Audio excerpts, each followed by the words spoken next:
Live from the Carl Chevrolet Studios in West Des Moines, this is Iowa Live.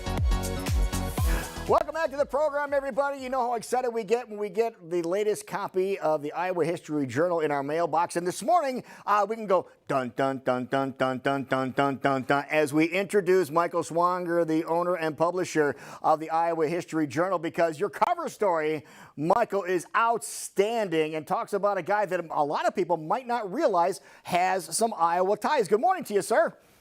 Good morning, Lou. Always a pleasure to see you. Thanks for having me back on the show.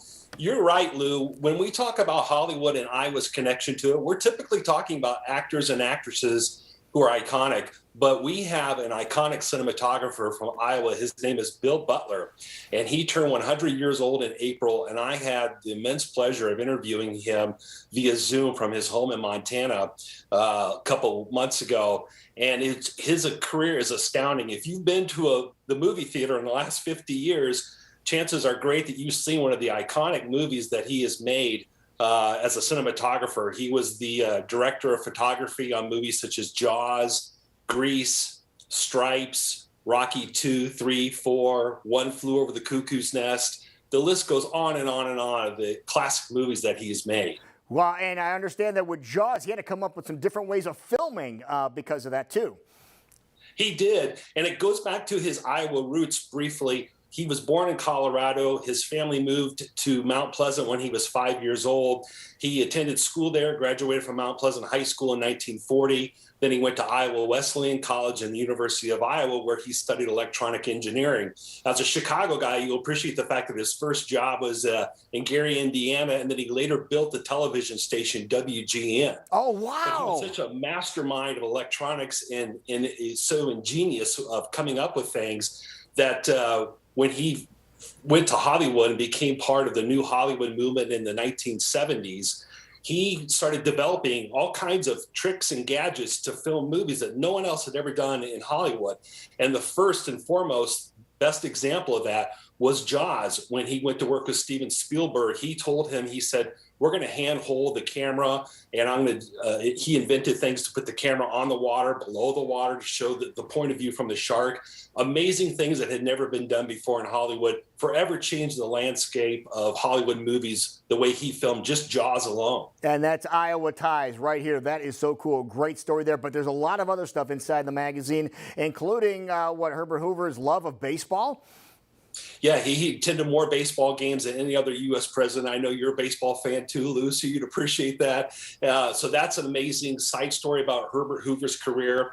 We have another wonderful story from our mutual friend, Professor Jeff Stein with Iowa Almanac, who wrote a wonderful story about the history of a frozen treat, the Eskimo Pie, that was founded a century ago in Ottawa, Iowa. And that's a tasty story, if I might say. See, that was a really neat story, too, because whenever Professor Stein talks about the Eskimo Pie story, the thing that a lot of people don't realize, it was created here in Iowa, and then the connection to the Candy King and how he made that work, too, right?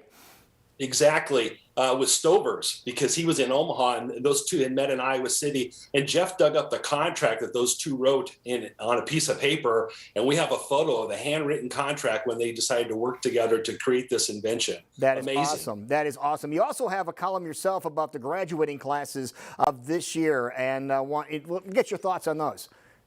I do. If you're a parent of a high school student who's graduating this month, as my wife and I are, you can appreciate what kind of a school year it has been. And what I did was look back and compare the classes of 1921 with 2021 and found a striking amount of similarities between the two, the least of which having to deal with a pandemic and being a senior in high school. And so I think it was kind of an interesting and somewhat fun parallel to draw a different twist on other than your typical graduation column. Mm. That is awesome. So these are all inside of the magazine. If you have a subscription, it hit your mailbox just last week. But if you don't have a subscription yet, Michael, and you want to get this and then get a subscription later, where can you pick this up?